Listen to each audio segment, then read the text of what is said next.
ইন্টারিমের যদি কোনো বাস্টার্ড উপদেষ্টা থাকে সেটা হচ্ছে Asif Nazrul. He is a bastard.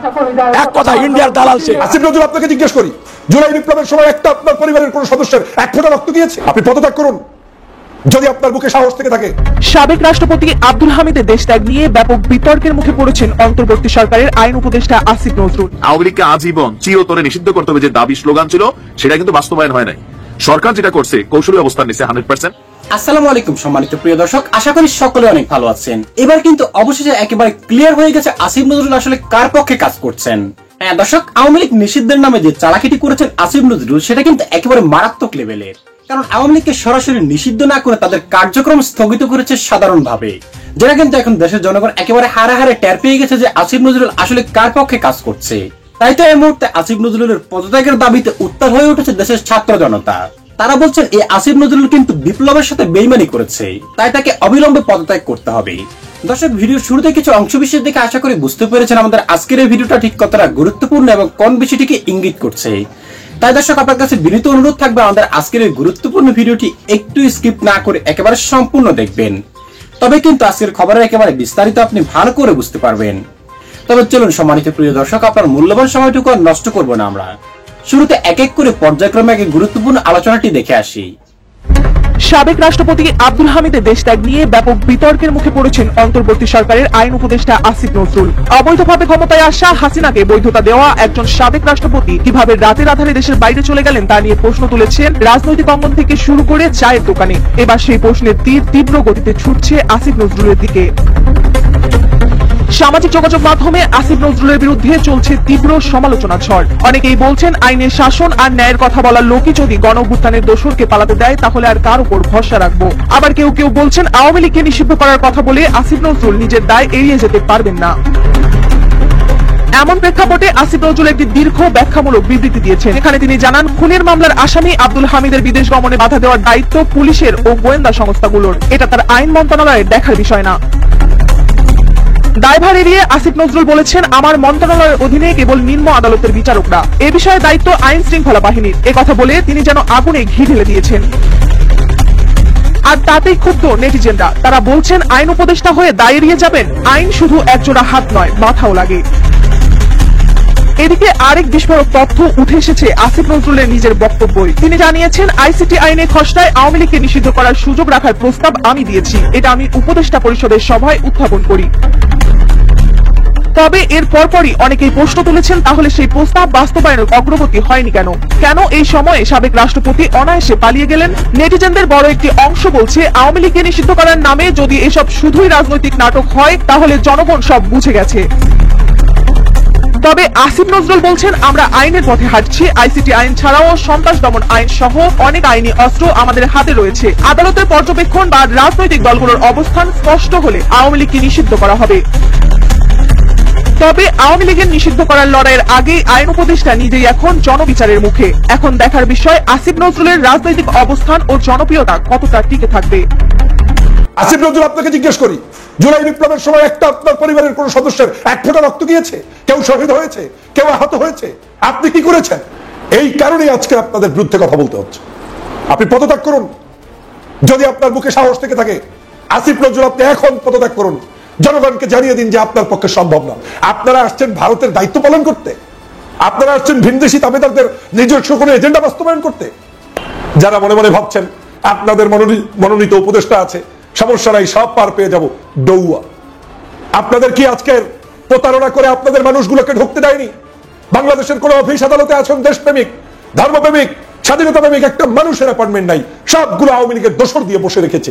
আর পরে আপনারা তাদের কি অন্ধ সমর্থন দিচ্ছেন আর মনে মনে তালি দিচ্ছেন। ওই একটু মাঝে মাঝে ইসলামের পক্ষে একটা দুইটা পোস্ট আর দুই একটা একটু ধার্মিকতার পোস্ট, এই পোস্ট পেয়ে আপনারা লোভে পড়ে গিয়েছেন। এই লোভের কারণে আজকের পাপের সাগরে বসবাস করতে হচ্ছে। জনগণ যেই জুলাই বিপ্লব করেছে, 5ই আগস্টের সেই নতুন বাংলাদেশ গড়ার স্বপ্ন নিয়ে শেখ হাসিনাকে তাড়িয়েছে এবং কিছু মানুষদেরকে দায়িত্ব দিয়েছে বাংলাদেশ বিনির্মাণের জন্য। আজকে মনে হচ্ছে তারাই বাংলাদেশের মানুষের সাথে গাদ্দারি শুরু করে দিয়েছে, মানুষের সাথে আজকের প্রতারণা শুরু করে দিয়েছে। আসিফ নজরুল বাংলাদেশের একজন আলোচিত নাম। বিভিন্ন সময় বিভিন্ন বক্তব্যের কারণে, কথাবার্তার কারণে তিনি সমালোচিত হচ্ছেন, আলোচিত হচ্ছেন, মাঝে মাঝে প্রশংসিতও হয়েছিলেন। কিন্তু বর্তমান সময়ের প্রেক্ষাপটে বাংলাদেশের জনগণ বিশ্বাস করে যে আসিফ নজরুল বাংলাদেশের জনগণের সাথে প্রতারণা করেছেন, প্রহসন করেছেন, বিশ্বাসঘাতকতা করছেন বলে এখন সমাজের সমগ্র শ্রেণীর মানুষের মধ্যে এই প্রশ্নটি জন্ম দিয়েছে। আমার মনে হয় একই প্রশ্ন জন্ম দিয়েছে, বেশ কয়েক মাস পর্যন্ত জন্ম দিলেও আমি এটা নিয়ে কথা বলার সুযোগ তৈরি করিনি, কারণ আমি চেয়েছি ঐক্য, আমি চেয়েছি ধৈর্য ধারণ করতে, আমি চেয়েছি বাংলাদেশের মানুষের স্বপ্ন সুশৃঙ্খলভাবে বাস্তবায়িত হোক। কিন্তু যখন দেখছি এই আসিফ নজরুলরাই আজ এই আওয়ামী লীগকে নিষিদ্ধ করার জন্য প্রধান বাধা হয়ে দাঁড়িয়েছে এবং মানুষের আবেগ এবং আকাঙ্ক্ষার সাথে খেলাধুলা করছে, তখন একজন সচেতন নাগরিক হিসেবে বক্তব্য না দিয়ে আর পারছি না। কি তাদের মূল সমস্যা, তারা কি কাকে ভয় পাচ্ছে, কি তাদের উদ্দেশ্য? আমি বলছি না, বাংলাদেশের জনগণ যেটা মনে করে, ডক্টর আসিফ নজরুলকে কেউ কেউ মনে করে পার্শ্ববর্তী একটি দেশের বিশেষ এজেন্ট হিসেবে কাজ করছে। এটা জনগণের কমেন্টস। আসিফ নজরুল সাহেবের নিজের পোস্ট করার নিচেই এই কমেন্টস গুলো শত শত পাবেন, যার প্রমাণ আপনারা সেখান থেকে দেখে নেবেন। দ্বিতীয় আরেকটি কারণ হচ্ছে, এই আসিফ নজরুলরা কাউকে খুশি করতে চায়। কাদেরকে খুশি করতে চায়? যাদেরকে আমরা বাংলাদেশ থেকে বিতাড়িত করেছি তাদেরকেই, যে আমরা অন্তত বিপদের মধ্যে টিকে আছি, আসিফ নজরুল সাহেবরা ছিলেন তাই আমরা টিকে আছি। এইরকম একটি মানসিকতা পোষণ করার কারণে তারা আওয়ামী লীগের কাছেও ভালো থাকতে চায়। তৃতীয় আরেকটি কারণ হচ্ছে, আসিফ নজরুলরা মনে করেন যে বাংলাদেশের পট পরিবর্তন আজকে হয়েছে, ভবিষ্যতে ভিন্ন কিছু হতে পারে, যে যখন হবে তখন যাতে রাজনীতিতে সমাজনীতিতে বুদ্ধিজীবী টাইপের হয়ে টিকে থাকতে পারে। মনে হচ্ছে এই সত্য কথা বলে দেওয়া দরকার। আপনার কারণেই এখন পর্যন্ত আওয়ামী লীগ নিষিদ্ধ হয় না। আসিফ নজরুল সাহেব, আপনার কারণেই আওয়ামী লীগকে এখনো নিষিদ্ধ করা সম্ভব হয়নি। আপনাদের মতো এই ধরনের উপদেষ্টারাই আজকের আওয়ামী লীগকে এখনো মাঠে ময়দানে টিকিয়ে রাখছেন এবং আইনের বেড়াজলে আপনারা কথা বলে জনগণের সাথে প্রহসন করছেন, প্রতারণা করছেন, মিথ্যা তথ্য দিয়ে জনগণকে বিভ্রান্ত করছেন। ধান্দাবাজির একটা লিমিট থাকা দরকার। আপনাকে বসিয়েছি আমরা 5 তারিখে, আপনি জনগণের ম্যান্ডেট নিয়ে বসেছেন, জনগণ ভালোবেসে আপনাদেরকে দায়িত্ব দিয়েছে। জনগণ কি চায় সেটা আপনি বুঝবেন না? আপনি কি করে বলেন যে এটা আমার দায়িত্বের মধ্যে পড়ে না? এখন রেজওয়ানাকে বসিয়েছি, ওনার দায়িত্বে এটা পড়ে না, আপনার দায়িত্বে এটা পড়ে না, আরেকজনের দায়িত্বে এটা পড়ে না, তো এটা পড়বে কার দায়িত্বে? আপনাদেরকে এখন সাময়িক সময়ের জন্য বসানো হয়েছে। রাস্তাঘাট, কালভার্ট, ল্যাট্রিন বানানোর জন্য বানানো হয় নাই, চায়ের টেবিলে, কফির টেবিলে বসে আড্ডা দেওয়ার জন্য বানানো হয় নাই, আপনার মনোপুত সব মানুষগুলোকে বিভিন্ন জায়গায় নিয়োগ দেওয়ার জন্য বানানো হয়নি। আপনাদেরকে বসানো হয়েছে বিশ্বস্ত জায়গা তৈরি হয়ে করে, যে আপনারা বাংলাদেশের মানুষকে সঠিক নেতৃত্ব দিবেন, এই আওয়ামী লীগকে নিষিদ্ধ করবেন। আওয়ামী লীগ নিষিদ্ধের প্রশ্নে আপনারা তালবাহনা করেন, আওয়ামী লীগের বিচার প্রশ্নে আপনারা তালবাহনা করেন। আপনারা আসছেন ভারতের দায়িত্ব পালন করতে, আপনারা আসছেন ভিনদেশী দাবিদারদের নিজস্ব কোনো এজেন্ডা বাস্তবায়ন করতে। এই জুলাই বিপ্লব হয়েছে কি আপনার কোন আত্মীয় রক্ত গিয়েছে? আসিফ সাহেব, আসিফ নজরুলকে জানিয়ে দিন যে আপনার পক্ষে সম্ভব না। আমাদের লোকের অভাব নেই। প্রতারণা করছেন জনগণের সাথে, মানুষের সাথে, মুক্তিযোদ্ধাদের সাথে, জুলাই বিপ্লবের শহীদদের সাথে, এবং যারা মৃত্যুবরণ করেছে তাদের সাথে, যারা আহত হয়েছে তাদের সাথে। জবাব দিবেন কি? সব দিক খুশি রাখতে চাচ্ছেন তো সব দিক খুশি রেখে বিশাল কিছু অর্জন করতে পারবেন না। একটি আদর্শ নিয়ে চলুন। এই কারণেই আমি এই সকল বুদ্ধিজীবী টুদ্ধিজীবী দেখতে পারি না, আমার শরীরের মধ্যে জমে না। বাংলাদেশে কিছু বুদ্ধিজীবী আছে, তাদের মূল কাজ হচ্ছে যার 5টা ভোট নাই, 2টা ভোট নাই, ব্যানার ধরার পার্টি নাই, সেই সব মানুষদেরকে বাতাস দেয়।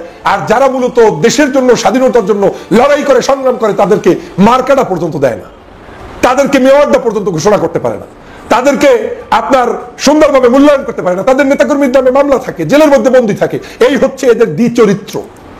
এরা আদতে আপনাদের কোনো বন্ধু নয়, এরা শত্রুরা বন্ধু সেজে বসে আছে।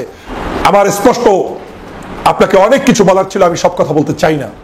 আমরা এখনো চাই বাংলাদেশ ঐক্যবদ্ধভাবে এগিয়ে যাক, কিন্তু আপনার এই চরিত্রের কারণে আমার সন্দেহ হচ্ছে আপনি একমাত্র কারণ যে আপনার কারণে এইগুলো হচ্ছে না। রাজনীতিবিদদেরকেও আপনারা ফুসলে দিচ্ছেন, উস্কে দিচ্ছেন। আপনাদেরকে 5 তারিখে সিদ্ধান্ত দিয়ে দেওয়া হয়েছে, তো মনে করছেন যে আপনাদের খোসল কেউ বুঝতেছে না, ভিতরটা কেউ জানে না। আপনার ভিতরটা এখন জাতি জেনে গিয়েছে, আমি জেনে গিয়েছি। আর পাবেন না ওই যে অন্ধভক্তি, আর পাবেন না। অন্ধভক্তির কারণে আজকের মুসলমানরা পরাজিত, বাংলার স্বাধীনতাকামী মানুষরা পরাজিত, আজকের বাংলাদেশের হিন্দু মুসলিম যারা দেশপ্রেমিক তারা আজকের পরাজিত, শুধু মানুষকে অন্ধবিশ্বাস করার কারণে। আপনাদের কি আজকের প্রতারণা করে আপনাদের মানুষগুলোকে ঢুকতে দেয়নি?